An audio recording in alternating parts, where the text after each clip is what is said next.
Recent గా అయితే iBomma case మీద ఇమ్మడి రవిని అయితే అరెస్ట్ చేయడం జరిగింది. సో దీనిపైన మీరు ఎలా స్పందిస్తున్నారు? నా పేరు కూడా రవి అండి.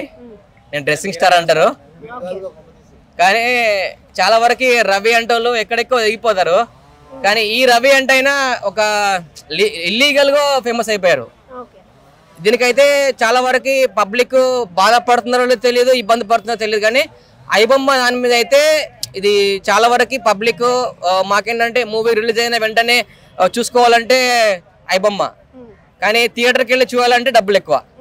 కాబట్టి విలేజ్లలో ఉన్న వాళ్ళు కానీ పేదవాళ్ళు కానీ ప్రతి ఒక్కరు సింపుల్గా అయిపోయే మూవీ అంటే మనకు ఐబొమ్మ. కానీ ఐబొమ్మ అనేది దీనివల్ల చాలా వరకు వాళ్ళ నాన్నగారు కూడా ఇంటర్వ్యూలో మాట్లాడారు.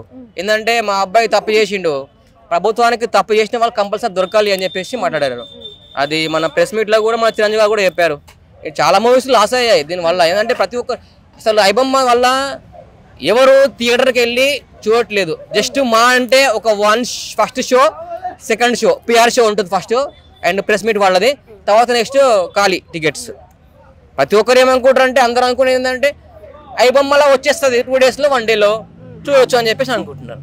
కానీ సినిమా వర్గాలంతా ఆగ్రహం వ్యక్తం చేస్తున్నారు కదా ఈ కేసు పైన. వాళ్ళు ఇప్పుడైతే చాలా హ్యాపీగా ఫీల్ అవుతుంటారు. ఎందుకంటే వాళ్ళకు ఒక ఐబొమ్మ అనేది భూతం వదిలింది కాబట్టి థియేటర్కి వెళ్ళి ప్రతి ఒక్కరు చూస్తారు. కానీ ఇంకొకటి ఏంటంటే నా స్మాల్ రిక్వెస్ట్, అండ్ మన యాక్టర్స్ కానీ డైరెక్టర్స్ కానీ మూవీ టికెట్స్ కూడా తగ్గిస్తే ప్రతి ఒక్కరు వెళ్ళి థియేటర్కి వెళ్ళి చూస్తారు. మూవీ రూల్స్ కూడా ఉన్నాయి కదా, దాన్ని కూడా మూసేస్తారు, అది కూడా దొరుకుతారు. ప్రతి ఒక్కరు దొరకడం అయితే పక్కా, వెయిట్ చేయాలి ఏదానికన్నా.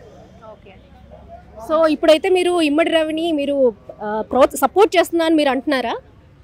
సపోర్ట్ అంటే అండి ఇప్పటివరకు మేమైతే చూసినామండి. సపోర్ట్ చేయలేము, చేస్తా అని చెప్పలేము, చేయను కాదండి. ఇప్పుడు సడన్ గా అరెస్ట్ చేయడం ఏంటి? నేను ఐబొమ్మ అనేది లీగల్ అనుకున్నా, ఇప్పుడు ఇల్లీగల్ అని చెప్తున్నారు. మరి ఇన్ని రోజులకి ఏం చేశారండి? అంటే అది పైరసీ కదండి, అది లీగల్ కాదు కదా. 2-3 years నుంచి 5 years నుంచి ఉందండి ఐబొమ్మ. అప్పటి నుంచి ఇప్పుడు ఏం చేయాలి? ఇప్పుడు ఏం చేస్తారండి?